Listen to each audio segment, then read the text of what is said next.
কোরআন সুন্নাহর বাইরে কোনো সংস্কার হলে এদেশের মানুষ সেই সংস্কার কোনোদিন মানবে না।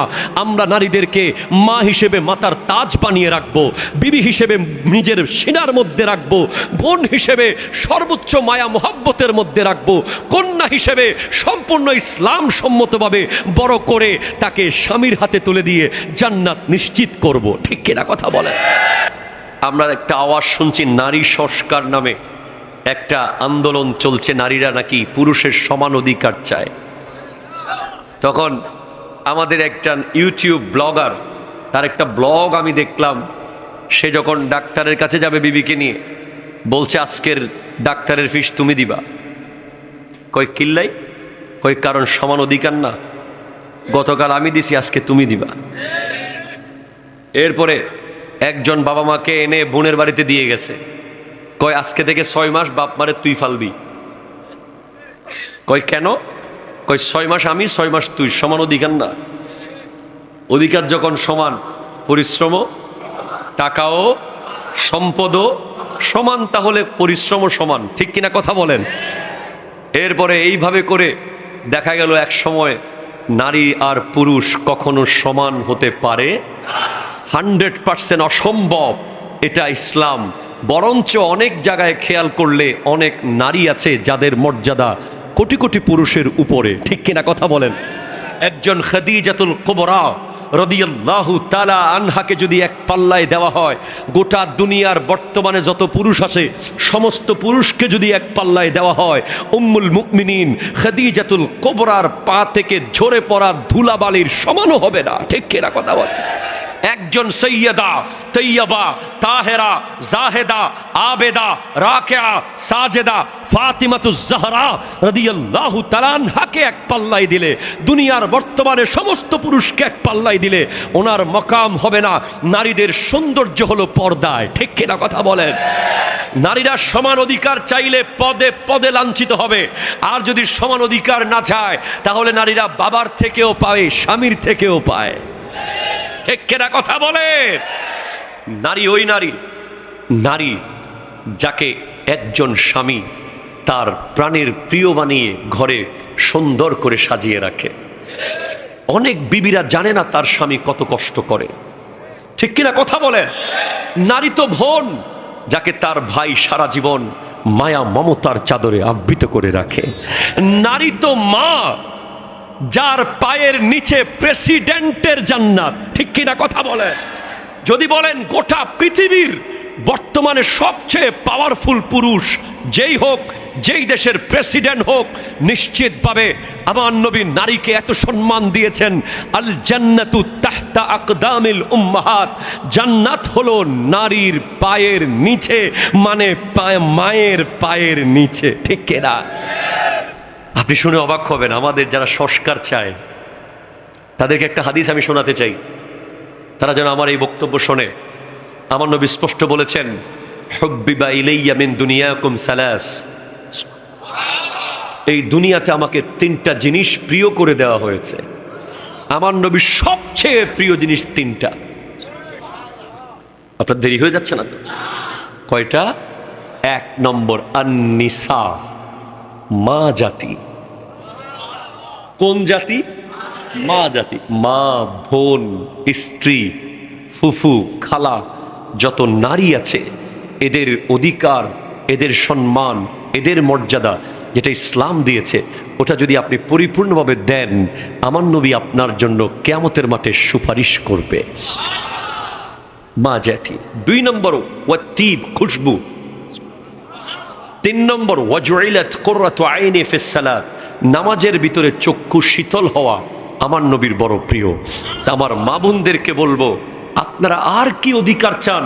গোটা দুনিয়ার সমস্ত পুরুষের বেহেশত হলো একটা নারীর পায়ের নিচে, যেই পাটা ফাটা ফাটা, কালো কালো, চুলায় কাজ করতে করতে ফেটে গেছে, ঘরের কাজ করতে করতে কালো হয়ে গেছে, বহুদিন কোনো ভ্যাসলিন দেওয়া হয় নাই, কোনো ধরনের ওষুধ খাওয়ার সুযোগ হয় নাই, সেই মা যার পায়ের নিচে আপনি মুহাদ্দিসের জান্নাত, মুফতির জান্নাত, মুফাসসিরের জান্নাত, প্রেসিডেন্টের জান্নাত, ভিসির জান্নাত, পিএইচডি হোল্ডারের জান্নাত, সুপ্রিম কোর্টের সর্বোচ্চ বিচারপতির জান্নাতও তার মায়ের পায়ের নিচে, ঠিক কিনা কথা?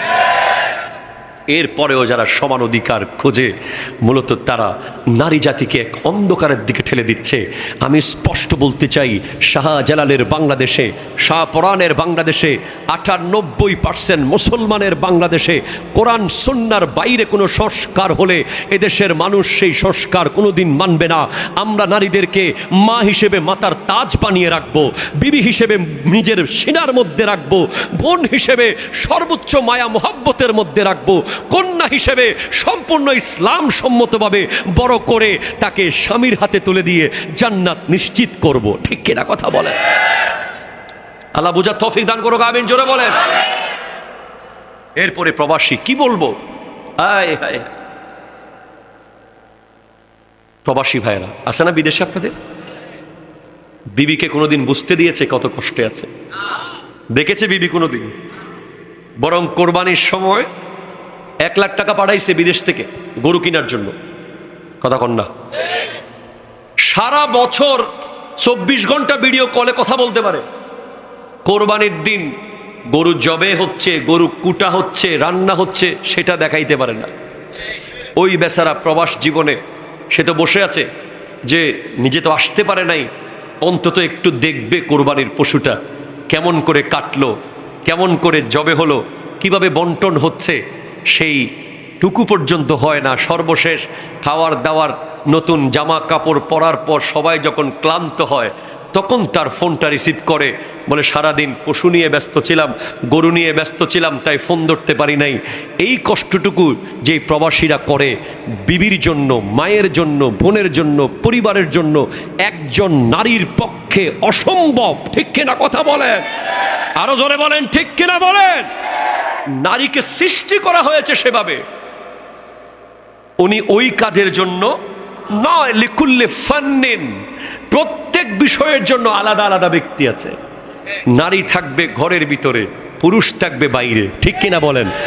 নারী থাকবে ভেতরে, যত গোপন তত দামি, যত গোপন, যত ওপেন তত বদনাম, তত গুনাহ, তত জাহান্নাম, ঠিক কিনা কথা বলেন?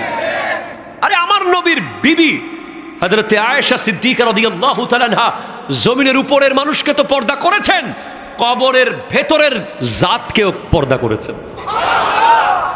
নবীর কন্যা ফাতিমাতুজ জাহরা রাদিয়াল্লাহু তাআলা আনহা পুরুষ দুনিয়ার মানুষকে তো পর্দা করেছেন, আল্লাহর ফেরেশতা আজরাইল আলাইহিস সালামকেও পর্দা করেছেন। আমাদের মা বোনদেরকে বলবো, যারা প্রবাসীর স্ত্রীরা আছেন, প্রবাসী মা বাবারা আছেন, কোরবানির পশু যখন কিনবেন, প্রতি মিনিটে মিনিটে চেষ্টা করবেন তাকে ভিডিও কলে দেখাতে, ভিডিও করে পাঠাতে, এবং জবে করার সময়, কোটাকুটি করার সময় তার কাছে ভিডিও কলে দেখাবেন। সে আসতে না পারলে অন্তত দেখে দেখে হলেও শান্তি পাবে, ঠিক কিনা কথা বলেন?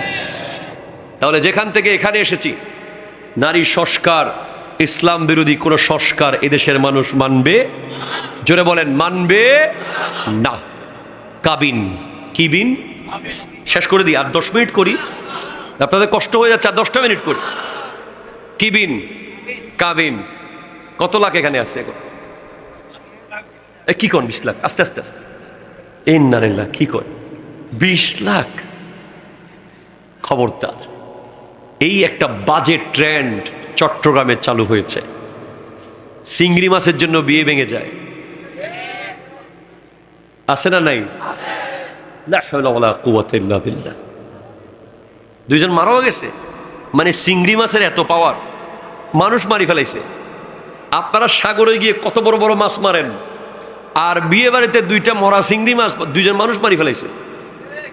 কিরকম ভয়ঙ্কর আমাদের ট্রেন্ড হয়ে গেছে। আল্লাহ এই গজব থেকে আমাদেরকে রক্ষা করুক, আমিন জোরে বলেন। মাঝে মাঝে মনে হয় কিলে সিডেঙ্গে বলে ডাকাইয়ে ফলো হইতাম, ভালো হইতো। 1 লাখ টাকা দিবি, মাত্র 1 লাখ কাবিন। কত বড় বড় ফ্যামিলির মেয়ে, 1 লাখ। আরে ভাই, যেই বিয়ে টিকবে এটা 2 লাখে টিকে যাবে, ঠিক কিনা কথা বলেন?